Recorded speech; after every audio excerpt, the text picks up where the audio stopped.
Vamos lá. Juízo final. Como nós estávamos falando, no juízo final que vai ser levado em conta aqui o que Jesus fez por nós e não as nossas boas obras, como o Islã afirma. E certeza de salvação o Islã não dá, porque no final quem decide lá, quem deve ou não deve ir, mesmo com boas ou poucas obras, é Allah.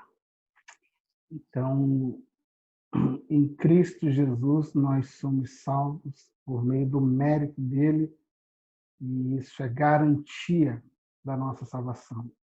Tudo aquilo que Cristo fez por nós, essa é uma diferença primordial, né? Se você levar em conta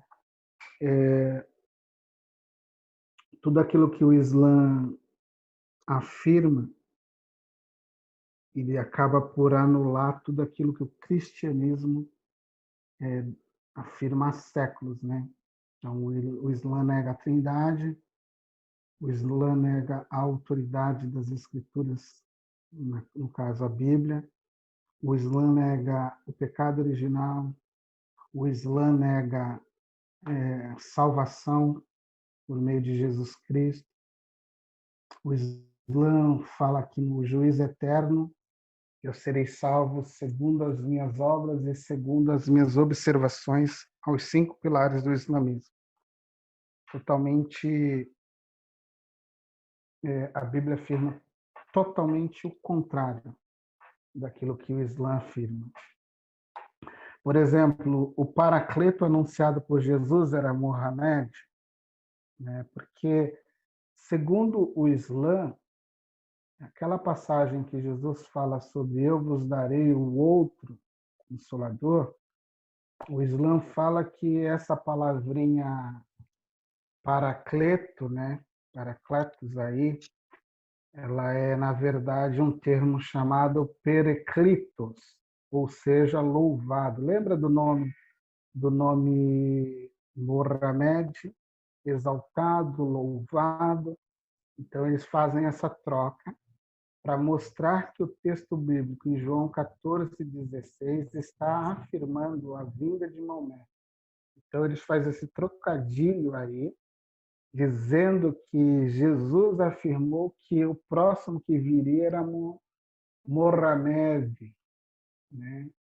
Eles trocam o termo Paracletos pelo termo Periclitos, o outro pelo louvado, né? O Consolador pelo louvado. Então, e isso está lá na Suratra, ou no capítulo 61 do Corão, verso 6. Porém, a correta tradução, né, é Paracletos mesmo. E não existe nada, absolutamente nada, nenhuma base gramatical, histórica, para mostrar que Paracletos é Periclitos. E nenhum texto, por exemplo, se eu estivesse conversando com um muçulmano hoje e nós entrássemos nessa discussão, eu poderia afirmar para ele, por exemplo, que em mais de 5.366 manuscritos gregos, nenhum deles sequer tem a palavra Periclitos, ou seja, o que está lá no texto de João é Paracletos e não Periclitos. Então, o contexto aí, afirmado pelo muçulmano, também é negar a divindade do Espírito Santo e afirmar a vinda de Maomé por meio de Jesus. Então, lembra que eu falei? Quem vem sempre depois tenta deturpar, tenta negar ou tenta reinterpretar o texto. E essa interpretação islâmica do Consolador, do Espírito Santo, é totalmente equivocada. Por exemplo, se você analisar o contexto, o Consolador é o Espírito Santo. Está lá em João 14:26. O Consolador é dado aos discípulos, João 14:16. Isso tudo no contexto lá. O Consolador estaria sempre com os discípulos, João 14:16. O Consolador era conhecido dos discípulos, João 14:17. O Consolador habitaria nos discípulos, João 14:17. O Consolador seria enviado em nome de Jesus, João 14:26. O Consolador iria glorificar Jesus, João 16:14. Então você pode concluir pelas evidências internas do texto, pelas evidências externas, no caso dos manuscritos, e não tem como você afirmar em nenhum momento que o outro consolador é o Mohamed ou Maomé. Então essa é mais uma conclusão errada dos muçulmanos, tá? Próximo bloco, Cris, por favor. Esse aqui também, gente, é algo que, se você tiver, por isso que você deve, aqui eu faço uma observação, quando você estiver orando, lembra, lembra da, lembre de orar pelos nossos irmãos dentro dos países muçulmanos. Se você não tem o hábito de orar por essa igreja dentro desses países no Oriente, no mundo muçulmano, igrejas, cristãos, irmãos meus e irmãos teus que ali estão, eu queria convocar você para, a partir de hoje, sempre que puder, se não, crie este hábito de orar por esses irmãos. Porque dentro da teologia islâmica, né, a teologia islâmica, ela condena os cristãos por causa do shirk. Eu já falei um pouquinho dele lá em cima. Mas eu quero ler agora com você o que o texto do Corão diz. Na Suratra 4:48, ou no capítulo 4:48, diz assim: Deus jamais, olha só, Alá jamais perdoará a quem lhe atribuir associados, parceiros. Porém, fora disso, perdoa a quem lhe apraz. Olha só, Alá nunca vai perdoar quem atribui parceiro. Aqui, no caso, atribuir parceiro é falar, por exemplo, que Jesus é filho de Deus, é falar que Jesus é um igual ao Pai, ou seja, Jesus é um igual a Alá. O Espírito Santo é um igual a Alá. Então, atribuir parceiros é dar a Alá pessoas iguais a ele. Então, o próprio texto do Corão afirma que isso é um pecado imperdoável. Alá jamais perdoará. Agora, imagine o teu irmão dentro de um contexto islâmico onde ele tem o dever de assumir diante de um público muçulmano que Jesus é tão Deus como Alá. Pensa nesse contexto. Talvez eu não sinta tanto porque eu estou num contexto ocidental onde a minha fé não é perseguida, onde eu posso fazer essa afirmação em qualquer contexto. Mas imagine um irmão teu dentro deste contexto muçulmano, dentro de um país muçulmano, dentro de um país onde a lei canônica é a Sharia, onde ele não pode fazer essa afirmação. Olha como a fé dele está em jogo aqui. Porque é isso que o Corão diz. O Corão diz que Deus, Alá, jamais perdoará quem lhe atribui parceiro. Quem atribuir parceiros a Alá comete um pecado imperdoável, horroroso, feio. Então é isso que o Corão diz. Então o shirk aí, o shirk é atribuir associados, parceiro a Alá, é considerar qualquer outro ser com a mesma natureza de Alá, é adorar este ser como se você estivesse adorando Alá. Então, adorar Jesus no contexto muçulmano é complicadíssimo, meus irmãos. Neste caso, qualquer cristão, eu, você, ou qualquer outro cristão dentro de um mundo muçulmano ou para um muçulmano, quando afirmamos que Jesus é o Filho de Deus, que Jesus tem a mesma natureza de Alá, que Jesus é filho de Alá, que o Espírito Santo tem a mesma essência de Alá, isso é algo inaceitável, isso é um pecado imperdoável quando isso é confessado para um muçulmano. Então, você pode ver, por exemplo, o texto que eu abri lá no slide, por exemplo, o Corão vai falar assim, ó, na Surat, ou no capítulo 5, verso 73, são blasfemos, comete uma blasfêmia, aquele que afirma que Allah é uma trindade. Então, qualquer um que afirme que a trindade, né, é Deus Pai, Deus Filho, é Allah Pai, Allah Filho, Allah Espírito Santo, qualquer um que afirmar isso é um blasfemo. Qualquer um que afirmar isso comete o pecado imperdoável. Então, imagine um irmão teu dentro de um contexto muçulmano. Hoje você é livre para cultuar, você é livre para falar de Jesus para qualquer pessoa, mas imagine o teu irmão dentro de um contexto muçulmano, tentando sobreviver, tentando dar testemunho de Jesus. Veja a luta espiritual, a luta contra principado, contra demônios, para que ele possa falar essa verdade num contexto muçulmano. Veja existe um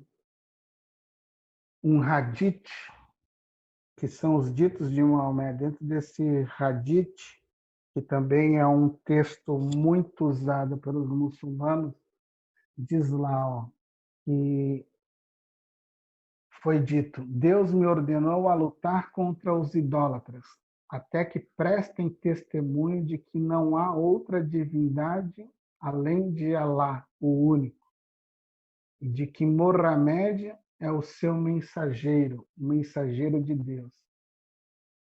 Aí, nesse texto, eles vão falar assim, ó, se eles realizarem a oração, se eles confessarem que Alá é o único Deus, se eles confessarem que Mohamed é o grande profeta, se eles pagarem a zakat, se eles cumprirem isso, terão salvaguardado a sua vida e os seus bens. Caso isso não ocorra, eles terão que prestar conta diante de Alá. Então você veja que esta é uma das barreiras que um cristão, dentro do contexto muçulmano, ele tem que superar, ele tem que vencer. Então, próxima foto, Cris. Quem lembra dessa foto? Lembra desses teus irmãos, vamos, irmãos coptas da Igreja do Egito, que foram decapitados pelo grupo do Estado Islâmico? Por quê? Porque eles não negaram que Jesus era Deus, eles não negaram que Jesus era igual a Allah. Então, essa foto aí é para a gente lembrar o contexto da nossa fé. Ela tem que estar firmada em Jesus Cristo, custe o que custar. Eu não sei como os tempos, os meus filhos, os teus filhos, netos, a geração que vai vir, como é que ela vai se comportar diante de tudo isso. Mas afirmar Jesus daqui a um tempo como Senhor de tudo vai ser quase uma blasfêmia para o mundo, como já é em alguns contextos. Silas Tostes, um especialista em estudos islâmicos, que é da missão Antioquia, ele diz assim: esta é a maior barreira entre os cristãos e os muçulmanos. É o fato de que o islamismo condena os cristãos por cometerem o shirk e adorarem a Jesus, ao adorarem Jesus. Então, gente, adorar a Jesus dentro de um contexto muçulmano é complicadíssimo. Por isso que você deve orar por os seus irmãos que estão dentro desse contexto muçulmano. Concluo aqui. Essa foi uma imagem que foi feita com os nossos irmãos coptas, mostrando, né, que eles são semelhantes a Jesus. Concluo aqui com algumas diretrizes. Como estabelecer uma boa conversa com um muçulmano. Se você tiver algum conhecido seu que é muçulmano, então como você deve lidar com ele? Seja cortês e amoroso. Ame essa pessoa, sinceramente. Não tenha ele como seu inimigo. Eu tenho amigos muçulmanos, converso, trato. Tenho um carinho enorme, principalmente por um deles, chamado Khalil. Hoje ele está no Líbano. E a gente sempre teve uma amizade muito, muito legal, muito bacana. E sempre nos respeitamos. E ele já era um pouco mais velho do que eu, mas sempre o respeitei, sempre conversamos, tivemos amizade, até a volta dele para o Líbano.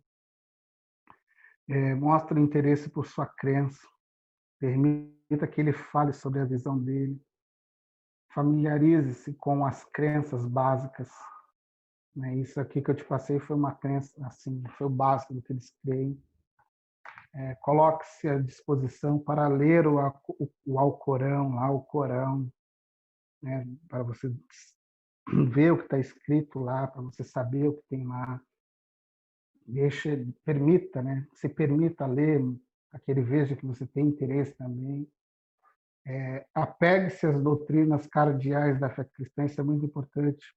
Então, a igreja hoje quase não tem hábito de falar sobre doutrinas centrais, aquelas doutrinas que a gente vem batendo dia após dia, anos após ano, na quarta de saber, aquelas coisas corriqueiras, coisas comuns do dia a dia, assim, essas coisinhas que você tem que estar apegado, porque essas são as coisas mais importantes, como a aula que o Marcinho deu sobre a divindade de Jesus, isso é muito importante.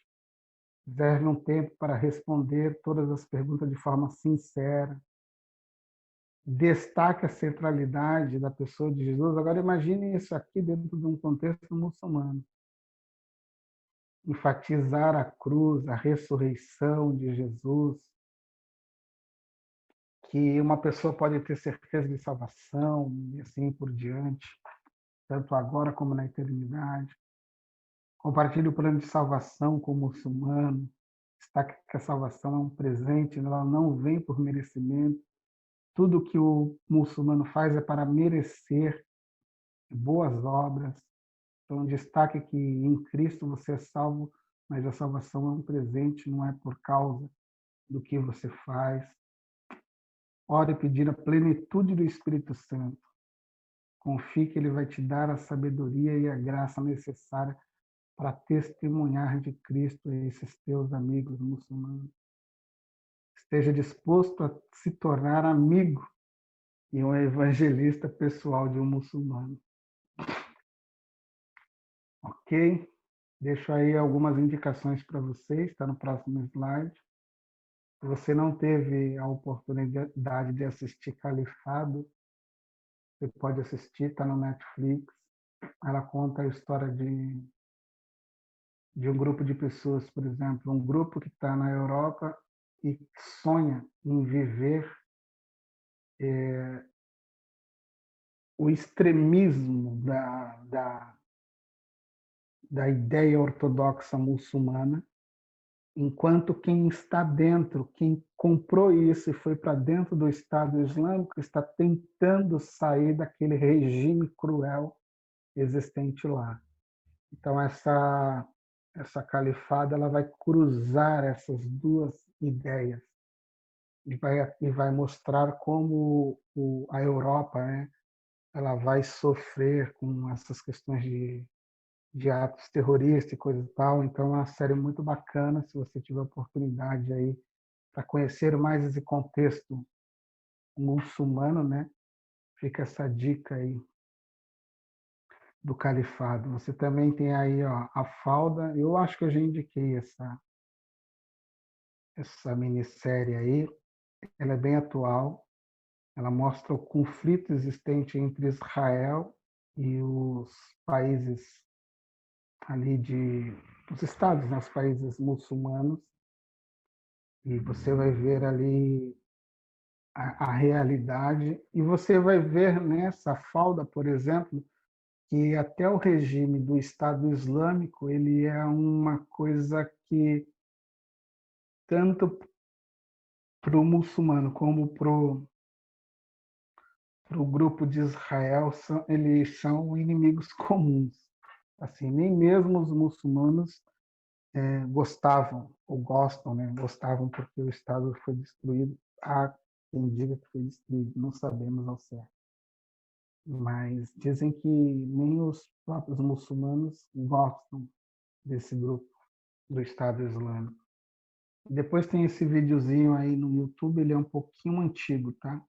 Mas ele é muito bom. Tem bastante relatos. O Islã, Israel e o Amargedon. Tá bom, gente? Eu encerro por aqui.